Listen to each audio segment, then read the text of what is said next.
So guys, you remember when I replaced the front drive shaft thinking it was the problem? It actually wasn't. I did have a couple other problems as far as the rear diff mounts bushings, and the front diff bushings were really worn out on my car since it has 217,000 miles.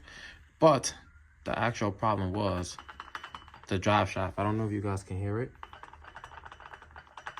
That play, that's the back of the drive shaft. This is what connects to the transmission.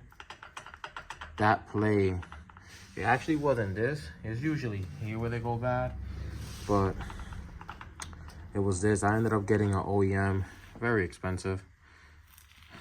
Came out to, I think, about 650 bucks. But yeah, my boot wasn't broken, but as you can tell, hold up. You see how I'm stepping on it? And you still hear the noise. It sounds like it's in the middle somewhere. But yeah, this was driving me crazy, guys.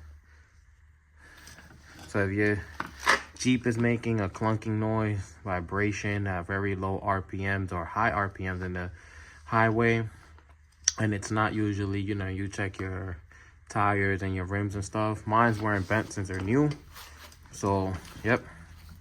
Unfortunately, I did not want it to be the drive shaft, but it is.